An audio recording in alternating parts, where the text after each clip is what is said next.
Thank you for staying with us. If you're just joining, this is Journalist Hangout, reaching you live from our headquarters in Lagos, Nigeria. And I still have Babajide Kolade Otitoju and Sam Ibimire with me.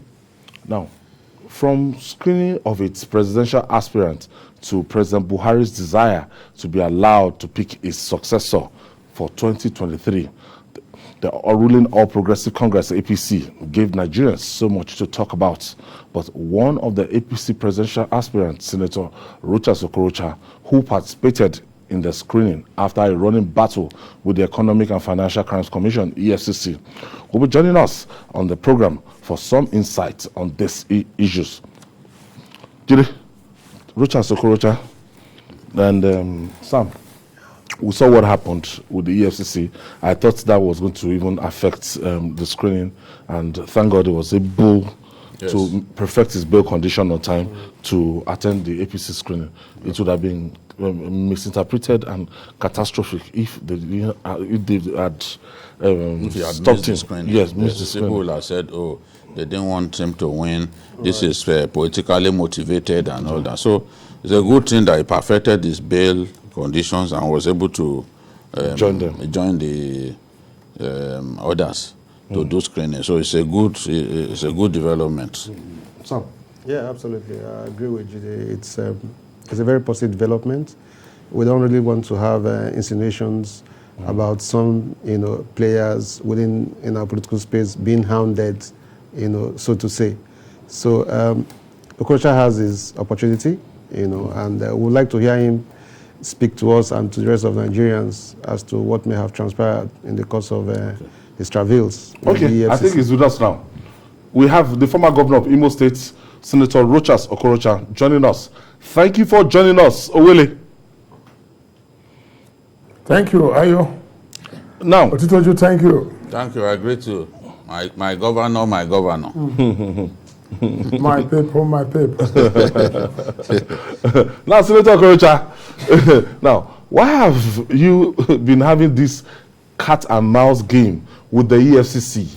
That day, did they give you a prior notice? Have you been invited before that time to attend, to attend your trial with the EFCC? Well, thank you. Ayo, I wish I don't talk about this. I think it would be more interesting for me to talk about the mood of our nation, the incoming convention. But let me just say that I thank God Almighty and to thank the people of Nigeria for prayers and support. I feel highly honored by this nation, especially the reactions. But most importantly is that our convention did not take place on the 30th as earlier scheduled. If that had taken place, maybe I would have missed these primaries. So I think it's an act of God that INEC shifted the date, and which made it possible for me to be part of this coming convention. I really don't want to delve into what went right, what went wrong. It's been something that has been happening with me for a very long time. If you recall that I'm the first Nigerian to have won a senatorial seat and was not given certificate. The first Nigerian to experience the inconclusive election, what is called in 2011. The first Nigerian to be arrested by a successor, and so many stories have been associated with Russia. So I think I don't go into this. Let me take it as people will say, why don't you simply hand over yourself to them instead of the drama and destruction of your home? Well, I don't. There was no such invitation in the first place to come to EFCC headquarters. There was no issue of jumping off bail. I didn't jump bail, of course, and if I'm not an unknown person, and I'm not a criminal, so to say. I'm a sitting senator of the Federal Republic of Nigeria. I was a former governor. I have an address at the National Assembly. And procedurally, whenever EFCC wants to invite you for anything, they will go to the National Assembly, inform the Senate President, who looks for you, and get you there. But all that is stories. Now, I wouldn't want us to really dive into this. Let it be that EFCC is doing their job, and they've carried out their responsibilities. But while I was there for 7 days, there was never a day I was interrogated. I was just in the cell, and that I came out and got the bail. So if we dwell in this, it will take us another 1 hour, and I'm sure I'm having only 20 minutes discussion with you. So I will appreciate it if you can move forward. But it is important, however, to say that the man under investigation is a man who left 48 billion naira in the coffers of Imo State before I left as governor, and I'm being charged for 2.9 billion. So you can imagine. And the man that introduced free education for 8 years from primary to secondary to university, and was able to maintain peace in that state, security-wise, for 8 years, and build over 1,000 projects and that are visible. So, and if you want me to summarize to you, I had about 555 billion naira total income throughout my 8 years in office. And out of that, I spent about 70%. So I spent more than 300 or 420 billion on salaries, and I had just less than 150 or 140 billion.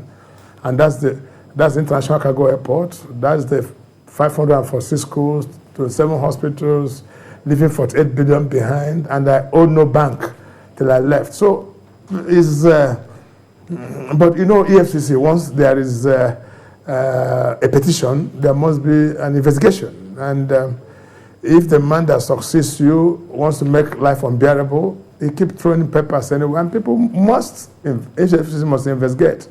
So while you try to analyze what EFCC has done, also look at the causative of whatever is there. But Ayo, can we leave this behind and let us move on to what is before us as a nation and as a party? Fair enough, Senator. Let's talk politics.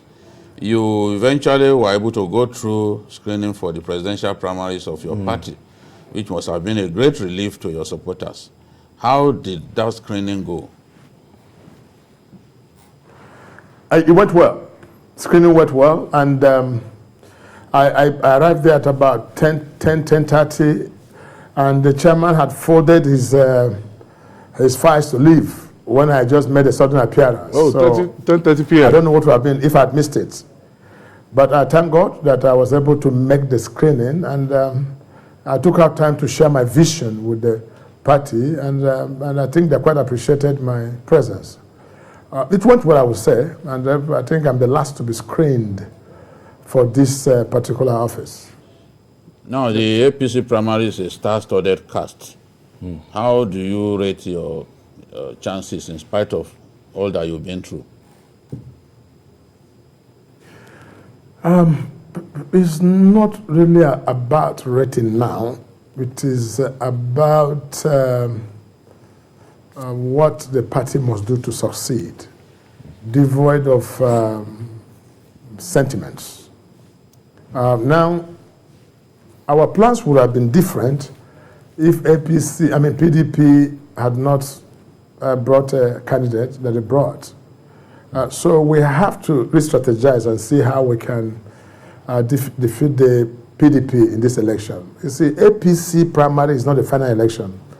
After the primaries, there will be the bigger election where Nigerians, both party members and non-party members, will elect and choose their leader. And Nigerians are looking for three basic things. Who is that man they can trust to reassure Nigerians about their unity? Very key. Who can rebuild the economy? Very, very key. And what is the character of the person?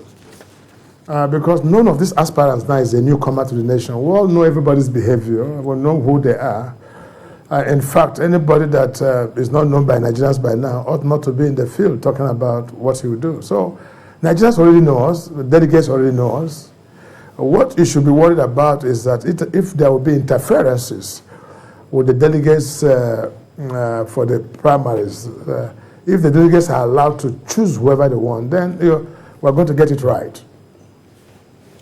All right, Your Excellency, now that you have had, a chance at appearing before the APC Presidential Screening Committee, how would you react to claims that you were basically sounding alarmist, that your travails were politically motivated? I mean, you've had your chance. Would you insist that this entire, experience was politically motivated? Well, let me say this to you, that there are too many coincidences that, not from me, from any normal right-thinking person will assume so. If you recall, when I was doing my declaration, I had a similar incident. And now, when it is time for primaries, I had a similar incident. And like I said before, if this thing had taken place on the 30th, we wouldn't be talking. You would be asking me questions as to whether I want to run for president or not. That would have been a bygone. But like I said earlier, I think there are better things ahead of us now than the issue of EFCC and Rochas Okorocha. More so that the matter is in court will be better decided at the court level. Okay. And then Nigerians will know what exactly is the situation. We hear that attempts are being made to prune the number of aspirants. Would you be ready to step down for anyone?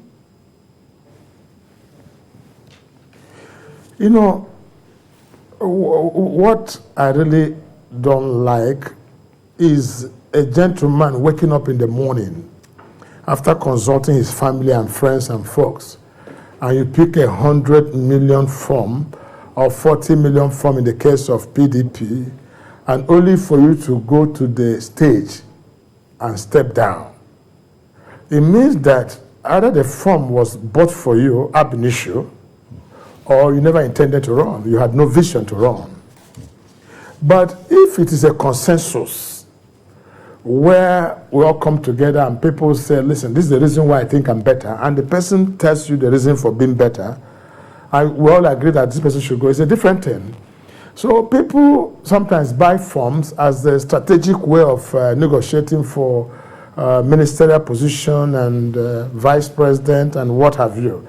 So before a snap of finger, they now step down and say, look, I've stepped down for this. So you are in it for business, actually. Serious-minded individuals don't just walk up to the stage and say, I step down. After you have gone around the whole nation telling people you have idea of what to do for your nation.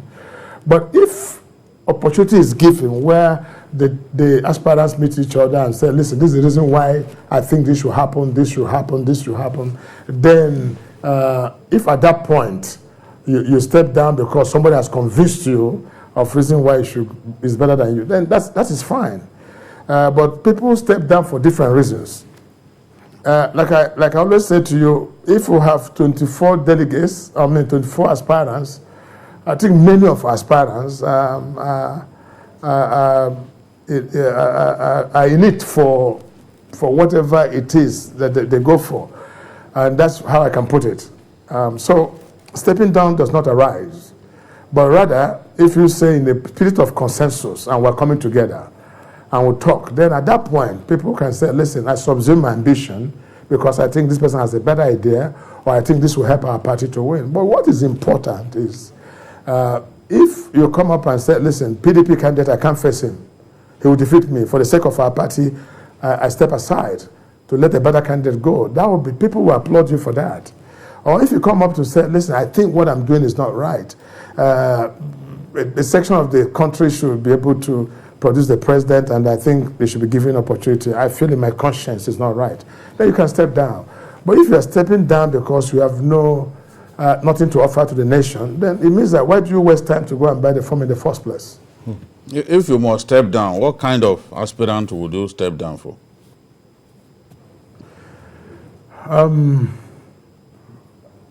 If you mention aspirants, I can tell you. I have not. Let me tell you one thing. Let me say this, Otitoju. Honestly speaking, my ideas are quite different. If if I see anybody who has the idea I have among the aspirants, I'll step down. And if I see somebody who can fix this country, better idea, advanced ideas, and wisdom and vision and passion, like I do have for this nation, I'll give side. Why do I have to waste my time? Why do I have to be a president and my people and Nigerians are suffering? Why should I want to do that and end up being insulted? I don't want that. But that's what is called passion and vision. That's what is driving me. And that's why it looks like I'm blind to it. Because I understand, I see the problem, and I think I have the answer. Last time I said to you, I said, I've come to the problem of this nation is that you have a population and wealth ratio issue where the population is too high and the wealth is too small, and the wealth can no longer meet the population of Nigeria. You have crisis, poverty, unemployment, hunger. So I've come to create wealth. If I can't create wealth, I will not be there. I wouldn't even come. I've come to change the economy of this nation, remove the high wall around our economic programs in this nation, and make this nation attractive for investment, what I call OPM, other people's money, in every sector of our economy. Other nations' idea, you have to, that's the only way to go. If I see who can do this and be able to create, say, in the first 1 year, some $100 billion for this nation, $50 billion, improving from $29 billion that we have for budget, why would I want to waste time to go and do what? To be president to buy a car, or be president to buy a house, or feed myself, or be popular? I think I've enjoyed all this to the glory of God.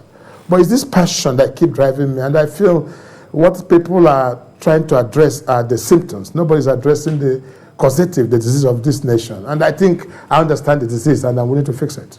Now, the president speaks of his plan to work with governors to choose his successor. Are you the person the president is talking about, Willie? I've never seen myself as the candidate of the presidency. I've not. If I see myself, I'd like so much on the people and what God can do. But if I find favor in the eyes of the president, wonderful, I will appreciate it. But what I think you should understand is that President Buhari, that I know, is a Democrat. And he's a man of wisdom who, if he says he wants to support a candidate, must have made a thorough check, maybe amongst the delegates, and like he's done in advanced countries. See the mindset of the delegates, the 2,302 delegates, and make sure that at least 1,500 of them is supporting a candidate, and he's very, very sure before he can say, listen, this is my candidate. What if the president says, this is my candidate, and the delegates say they must vote, and vote against the candidate of the president? That doesn't go well. So for president to have said that, he must have done his due diligence. Because this election is different from party election. Where we can say, chairman, this is election for the flag bearer of the party, because President Buhari, in his wisdom, will want to make sure that his candidate can defeat the PDP candidate, so he can leave a legacy. No, he said he wants to choose his successor. Yes.